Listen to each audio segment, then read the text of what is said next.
Boa tarde, pessoal. Nesse vídeo a gente vai fazer aqui o casamento de impedâncias, né, dessa linha utilizando a carta de Smith. Então eu tenho aqui uma linha com impedância característica de 50 ohms, impedância de carga ZL11 mais J25 ohms, e o nosso objetivo vai ser utilizar a carta de Smith para dimensionar um elemento passivo adequado, seja um indutor, seja um capacitor, de tal forma que eu possa conectar esse elemento em algum ponto da minha linha de transmissão, e a partir desse ponto que eu conectar esse elemento na linha, a impedância de entrada vista, né, a partir desse elemento que eu conectar vai ter que ser igual à impedância característica da linha. Então assim eu vou estar realizando o casamento de impedâncias da minha linha. O primeiro passo vai ser o quê? Vou pegar aqui a minha impedância de carga, normalizar ela e indicar esse ponto na carta de Smith. Então, como ZL vale 11 mais J25, vou dividir isso aqui por 50, que é a impedância característica da linha.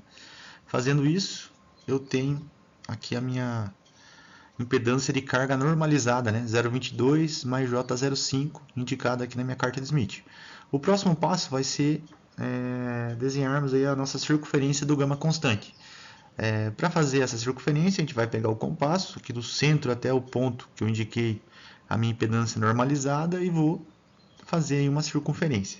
Então essa circunferência vai ser a circunferência do gama constante.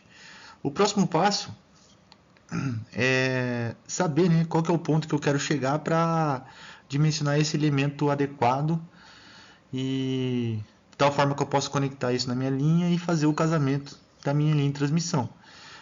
Geralmente a gente vai estar interessado em dois pontos da minha linha. Como o objetivo é chegar aqui no centro, né, trazer esse ponto aqui para o centro da minha carta de Smith, porque aqui no centro eu tenho que a minha impedância característica vale 1, ela normalizada, né? E eu quero fazer que a impedância de entrada vista a partir do ponto que eu conectar esse elemento seja igual à impedância característica, ou seja igual a 1. Mas o único caminho que eu tenho para fazer isso acontecer, pessoal, é trazer esse ponto até dois pontos de interesse. Então eu tenho o primeiro ponto de interesse, que é o ponto, vou chamar de ponto de interesse 1, que é o ponto onde eu tenho a minha circunferência R igual a 1, mais, nesse caso, J2, porque foi a intersecção que teve aqui, né, com o ponto,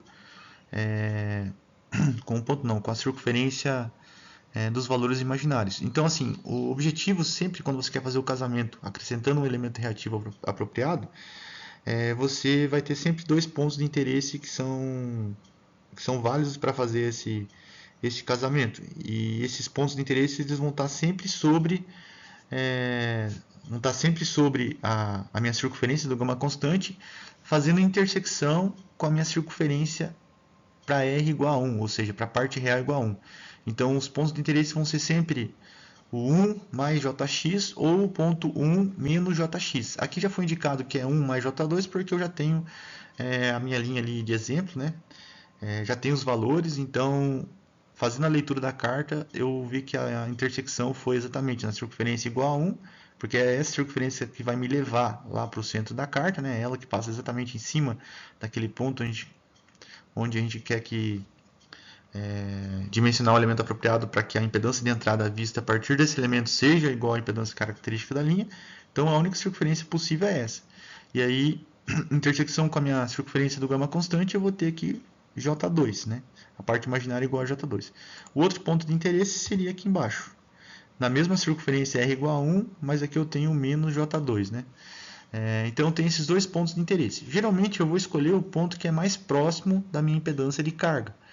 Como eu estou aqui na minha carga e estou querendo encontrar um ponto para conectar esse elemento, ou seja, que seja em direção ao meu gerador, eu vou utilizar a escala de comprimento de onda que eu tenho aqui na minha carta Smith. Vai ficar ruim de enxergar, mas aí vocês, o objetivo aqui é mais só fazer um exemplo da aula e vocês acompanhar com uma carta impressa e desenhar, né, isso aí, que fica mais fácil para vocês entenderem. Então, eu vou utilizar a escala do comprimento de onda em direção ao gerador. E aí o mais perto para mim aqui, quando utilizo essa escala, acaba sendo esse ponto de interesse 1. O 2 ia ficar um pouquinho mais longe. Então você percebe que conforme eu me desloco em cima dessa circunferência do gama constante, eu estou andando uma certa fração aí de comprimento de onda, né? Então a gente sabe que uma volta completa dá equivalente a 0,5 lambda, ou seja, 0,5 vezes o comprimento de onda, meio comprimento de onda, resumindo, né? Então eu vou escolher o ponto de interesse 1. Então o nosso objetivo agora vai ser dimensionar um elemento reativo adequado que anule essa parte imaginária, né, desse ponto de interesse 1, porque se eu anular essa parte imaginária desse ponto de interesse, eu vou estar levando esse ponto aqui, ó, lá para o centro da carta, que é o nosso objetivo. Então, fazendo isso, ó, o elemento reativo apropriado, no ponto 1 para mover lá para o centro da carta, vai ser um elemento menos J2. Então, já imagine que a gente vai ter que dimensionar aí um capacitor, né, a uma certa distância que eu vou colocar esse capacitor da minha carga, e esse capacitor, o valor dele normalizado, né, o valor da reatância capacitiva normalizada dele vai ser menos J2, certo? Beleza.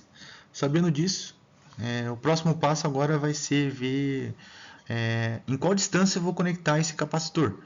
E para saber qual distância, a gente vai ter que pegar as referências de comprimento de onda da minha carga. Então, se eu traçar uma reta do centro da carga, passando pelo ponto, né, da minha impedância normalizada, eu vou ter um valor de comprimento de onda de referência, que deu 0,076 lambda. Então, eu chamei ele de L1. E também uma reta para indicar aqui a referência aqui do meu ponto de interesse 1, que é L2. Chamei de L2, desculpa. O valor aqui é 0,188 lambda, né? Então tem o 0,188 vezes o comprimento de onda. E aí, a distância que eu vou caminhar vai ser basicamente, então, a diferença, né, de L2 com L1. Então, essa distância vai ser igual a 0,188 lambda menos 0,076 lambda. Ou seja, a distância que eu vou conectar esse elemento reativo apropriado para realizar o casamento de impedância vai ser exatamente igual a 0,112 vezes o comprimento de onda. Então, é essa distância que eu vou ter que dimensionar, inserir, no caso, né, meu elemento reativo, que nesse caso é um capacitor, na minha linha de transmissão. Aí, pessoal, o resultado vai ser basicamente esse aqui, não tem mais o que a gente calcular. Então, exatamente a uma distância de 0,112 lambda, eu abri minha linha, conectei um capacitor. O valor normalizado desse capacitor era menos J2, aí colocando o valor real dele aqui, lembrando que para voltar para o valor real, vou pegar o valor da impedância característica e multiplicar pelo valor normalizado, no caso dessa reatância do capacitor, que era menos J2 vezes 50 dá menos J100. Conectei o capacitor.